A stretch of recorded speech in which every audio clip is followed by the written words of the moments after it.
জনাব নাসিরুল হক সাবু সাহেব। ইনশাল্লাহ আমরা যতটুকু জানি যে মনোনয়ন প্রত্যাহারের শেষ দিনে আশা করছি যে ইনশাল্লাহ উনি দলের প্রতি আনুগত্য থেকে এই অঞ্চলে উনি যেহেতু আমাদের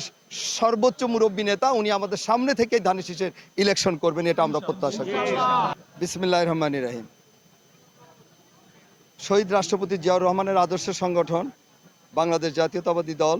বিএনপি চেয়ারপারসন দেশনেত্রী বেগম খালেদা জিয়া এবং আমাদের 18 কোটি মানুষের প্রাণের স্পন্দন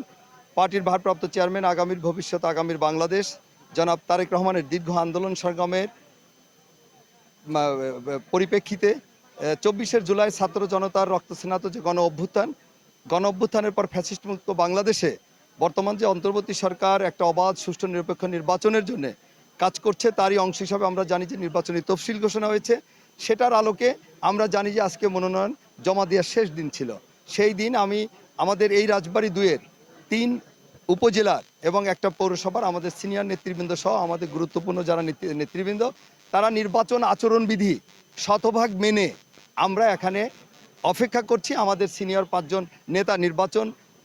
আচরণবিধির ভিতরে যে 5 জন পড়ে সেই 5 জন নেতৃবৃন্দ আমাদের মনোনয়ন জমা দিয়েছেন এবং আমরা আজকে এই মনোনয়ন জমা দেওয়ার মধ্য দিয়ে আমরা আমাদের এই অঞ্চলের যে 5,70,000 ভোটার রয়েছে, আমরা ভোটারদের কাছ থেকে প্রত্যাশা করি, যেহেতু আমরা দীর্ঘ 17 বছর একটা অবাধ সুষ্ঠু নিরপেক্ষ নির্বাচনের জন্যই কিন্তু আমাদের অনেক ত্যাগ, আমাদের সংগ্রাম, আমাদের ছাত্র জনতার যে রক্ত, সেই আলোকে আমরা জানি যে আগামী 12 তারিখে 12ই ফেব্রুয়ারি যে নির্বাচন হবে, বাংলাদেশের সবচেয়ে জনপ্রিয় দল, বাংলাদেশের সর্ববৃহৎ দল হিসাবে বিএনপি জনগণের ভোটে ইনশাল্লাহ আগামীতে আবার রাষ্ট্র ক্ষমতায় যাবে, সেই প্রত্যাশা আমরা করি। আমরা যে অভূতপূর্ব সাড়া দেখছি এবং প্রত্যেকটা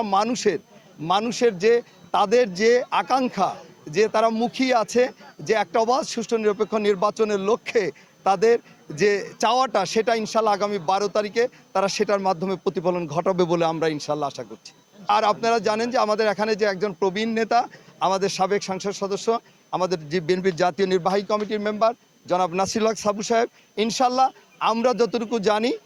যে মনোনয়ন প্রত্যাহারের শেষ দিনে আশা করছি যে ইনশাল্লাহ উনি দলের প্রতি আনুগত্য থেকে এই অঞ্চলে উনি যেহেতু আমাদের সর্বোচ্চ মুরব্বী নেতা, উনি আমাদের সামনে থেকেই ধানের শীষের ইলেকশন করবেন, এটা আমরা প্রত্যাশা করছি।